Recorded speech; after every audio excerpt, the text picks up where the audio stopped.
So that's that. And he's in there. I have 2 jars over there that I was gonna fill up with new food. But basically, I think I should just leave this open and let him go out whenever he feels like it.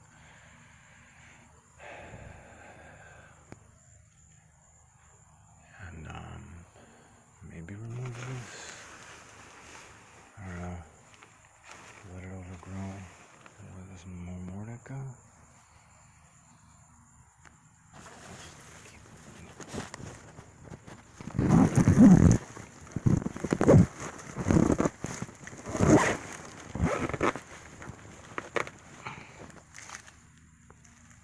Alright, I'm gonna put this down.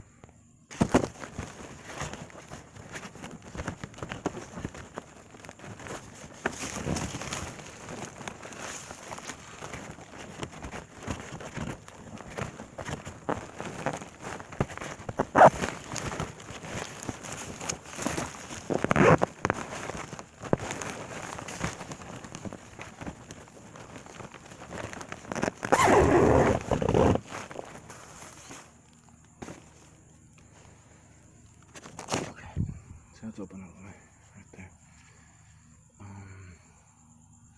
You should be able to come and go there as he wishes. He has some water there still. That's been drying up pretty fast. As you can tell, hopefully, there's just the phosphorus stains on the... I've been hoping, there's enough holes in there, it gets enough sunlight, it dries out quickly enough that it's not ideally clean. This is just soil, dust, dirt and stuff. But that over there, that could have been a health hazard had it been a cage or anything, not outdoors. Even still like that, if it was the rainy season, a little bit of a health hazard. Not the most aesthetically pleasing, obviously. But he just has one spot he likes to poop, which is right there. Smart iguana. At one time I had an iguana like to poop in its own water. Often had to change the water. Could have been a behavioral thing. Could have been constipation because it wasn't getting the right diet. This guy definitely is getting the appropriate diet. He is huge. Actually, you know what? I'm going to record how big he's gotten.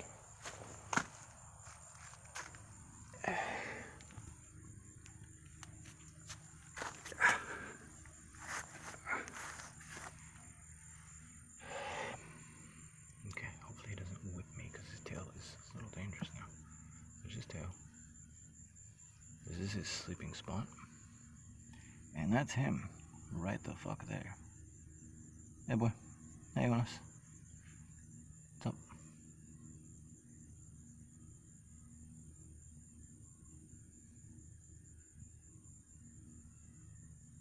Hey, when am I gonna wake you?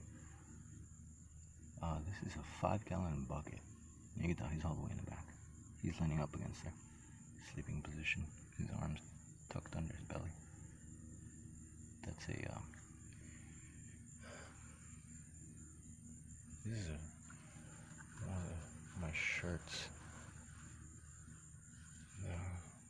When it was cold here in the winter, I used to take him inside and keep him a little warm. Because it was pretty fucking cold out here. And he didn't have like a burrow or anything to hide under. Yeah, I don't think he's pooped in there.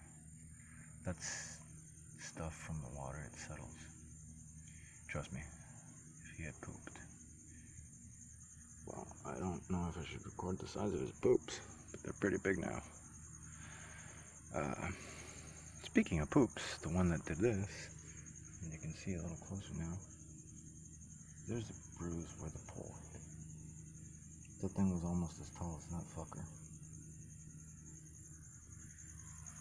Which is shorter than me, but that was a block. I blocked with this foot. So I guess I should consider it a win that he backed out when I asked for a fair fight. His friend said he would support pulling him back in case it got below the belt or crossed any lines. And my uncle said he would support that too, guess where he ran? He ran all the way back into the house he's working at, all the way back in there, past the gate and into the building. And didn't come out until way later. Anyway, so that's when us now. Before he was, I've taken some pictures, he's pretty small. He likes sleeping in there because it keeps a moderate temperature inside the bag, and the I don't know if you can tell. Hey, chill. That little bag, that little brownish plastic. Hey, chill. That brownish one has some little rods. When he was younger, he liked to sleep on that. Maybe because it was cushioned or something. There's some rods and some, what do you call it? Some lanyard in there. And then that one had the bag, the reusable shopping bag, has a jam jar of some water. It's just water wrapped in a sock, and that keeps a moderate temperature. It's shaded here, and I don't know if it's the smartest thing to be removing the top layer, because this whole thing is falling apart from the UV. But at least leaving this open, maybe. I don't know. I feel like scorpions could crawl in here. I don't think they'd be a hazard to him. I think he'd be able to handle it. But, yeah, I definitely want him to be able to choose to leave rather than just force him out, so that he feels maybe like this whole patio is his property, his territory, and maybe he'll revisit seasonally like some of the other ones. Oh, I saw the female that I released that didn't do well in captivity, so I released her before she got worse. She was able to cohabitate with him for a while, but then a gecko got into here, and the gecko literally bit a chunk of her tail. It didn't fall off. It fell off eventually after she had been running around outside for a while. But one of those fuckers, I don't know if it recorded the audio right now, but those little geckos, they're angry little fucks, man. Yeah, so basically, I think he should be able to go free now. If he's not out in a few days, I might force him out, just so that he's not too, cornered in here. Say a cat or something were to go in here. I don't know. Yeah, that's one of the poops there. I don't know if you can see that. It's pretty big. So actually, looks like rotted leaves. Might have been a poop. I sure hope not. Usually there's algae stuff in the water, and it looks almost identical to that, so I really hope it's not. He's so good about not pooping in his water. He's only done it one time. Every time I change it, there's no poop. Most there's some algae, but like the algae that's in the gunk in the pipes, basically. Only when it's heavy rainy season does it actually, get all algae covered on the inside. And I put in some bleach every now and again when I know he's not going to be drinking it for several hours. Like right now, if he's sleeping, if it's warm enough and it'll evaporate by the time that he actually might drink it, put a little bit of bleach in there, bleach water diluted, and, yeah, but, I think he is out of pellet food. No, he still has some pellet food. And he knocked over that jar. So he's out of food. So I definitely think he will be making an effort to go out. I think if I let him have a retreat spot like that, he should be able to claim this patio as his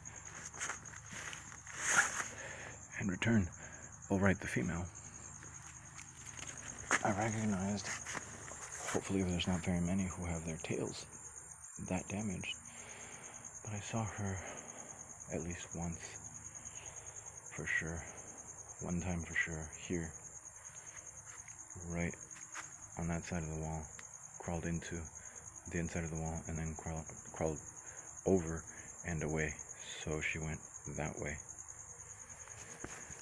When I released her right there. Oh, I've moved the washer. I was considering, stopping associating with family, but now it's kind of funny coincidence that happened.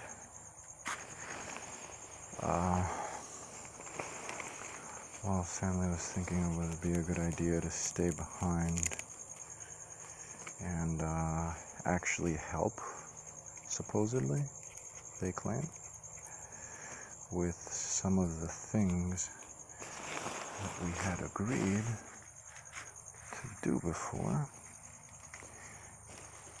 with respect to construction type stuff. I'm gonna have to take the safety pin off and take it back. Yeah, this tent, I mean, how long could you really expect plastic-based stuff to last in the sun? Even with UV resistance, things like the plastic tarp. Look how repaired it is at this point.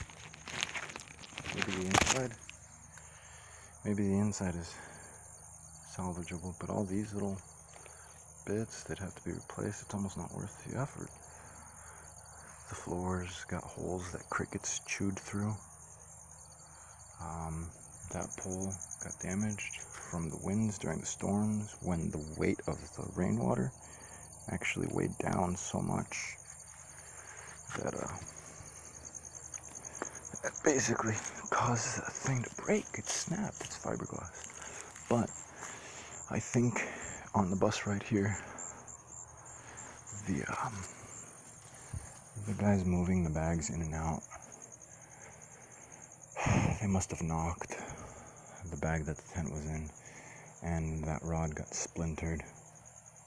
So it had like a little splintering happening already, even though it looked smooth when I put the tent up. I've had to do that improvised repair and a few others, and yeah, basically the only thing that I don't trust around here, check out the weed deterrent leaf mulch. That's the guava leaf and some bark from twigs. Anyway, the only thing is that the fence around, the wall around, it doesn't have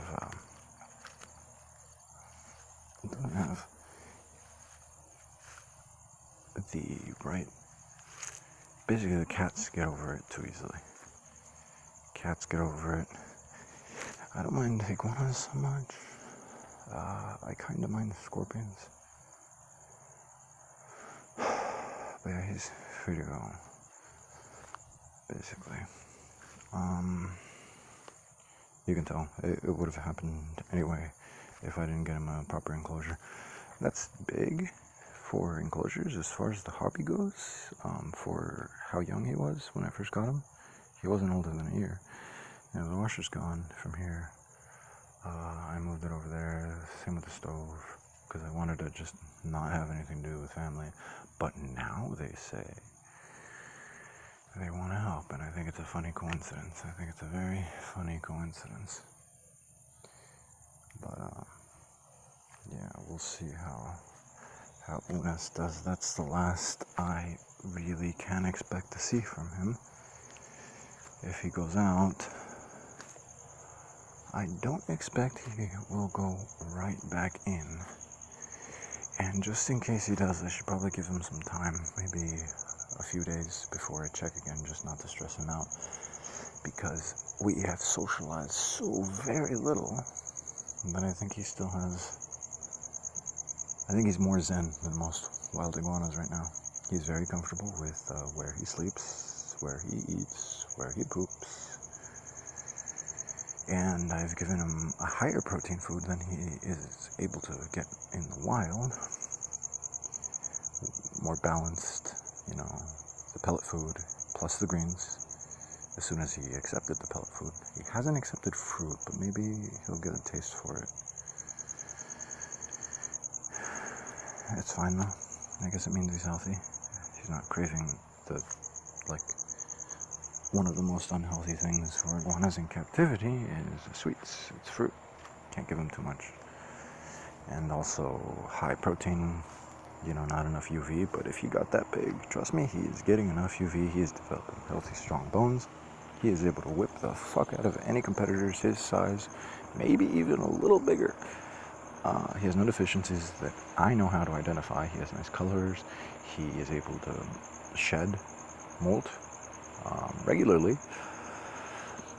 And that tail, that is pretty fucking strong. Probably some more climbing. Maybe he'll take to that tree.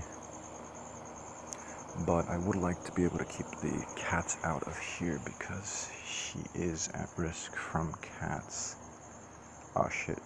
Okay, this snake right here, I do not know how to identify. Right here, this snake. I have seen her at least once before, this exact same snake, if not at least the same species.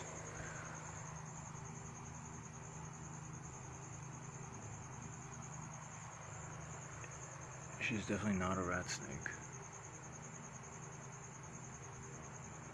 She's got a good length right there. I saw her back over by the cactus. She doesn't seem like a viper, but I can't see her snout. All I can tell is the size of her head right there. Relative and the shape of it, for her body.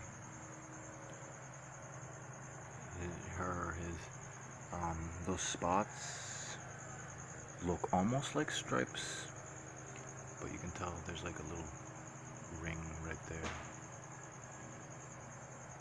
So they're stripes, but I don't think they go all the way around. I think it's just over the top of her. I don't think she's packing any big fangs. I think she might just be insectivorous. But yeah, that's her. Maybe I should zoom in. Let me zoom in. Come on, zoom. Yeah, that's the shape of her head right there.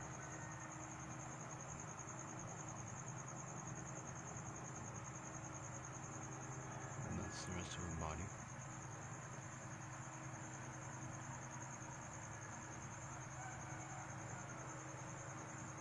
I don't think it's the same snake I found over there, but it might be. Yeah, I don't know, that looks like a risky sized. I need to see more clearly, really. In the video doesn't help me record. I've got glasses on, but it's like midnight right now. I wish I could tell. I didn't really take the time to look up every species that I might find here. I thought I would have the time to research at length, in depth. But I've seen her before. She's grown a bit since I last saw her. Like I said, I last saw her that way. And now, well, there she is. There she goes. It might be the one I saw over there, but in that case she lost her white stripes. I don't think it is though, because the other one seemed to have like a little bit of a white collar on her neck. Okay, I shouldn't get too close, just in case. I mean, I don't know the species. Where's she going? There she goes. Anyway, so that's that. Yeah, my foot is fucked up. I mean, it's not, I can kind of walk on it, kind of limpy like, but I definitely wouldn't run on this. And it's hard getting around, so I wouldn't have been able to feed Unos. Look, I already missed his feeding day by, it was supposed to be the day that this happened, and now it's been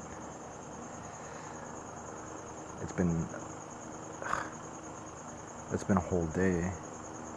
So this is the second day that he hasn't had his food replaced. And so I would rather just let him go. I have some of his choice greens out there. The only thing I don't have for him is the pellet food. But you know what? I'll go and I'll put some in his enclosure, and then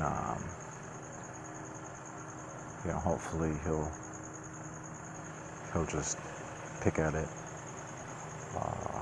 and explore a bit. It takes him a few days to finish.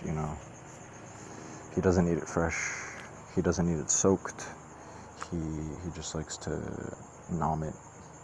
He doesn't need too much salt either, which is good. I don't want his kidneys hurt. But yeah, I'll just add some pellet food, and then hopefully he explores. Hopefully he claims the patio as his, because there's other iguanas that come through here and they're older.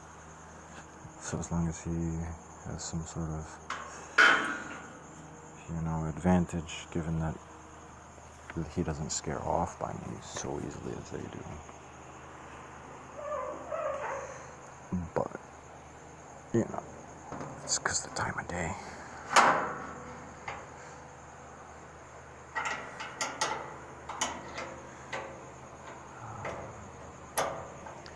Anyway, yeah, I'll just feed him a little. I'll just drop some pellets in his plate, and yeah, that is soil. It's clay soil. It's subsoil. It's from when that well pipe was dug. Hopefully I wasn't covering the mic. No, I wasn't covering the mic. When that well pipe was dug, some of the soil was left over there, and that soil I ground up. I mixed with some pellet food, and so if he was severely mineral deficient, he would develop a craving for things like insects and or soil. So that's what that's there for. It's a little bit of enriched clay soil. Anyway, those droppings, that, and that, are from iguanas about his size.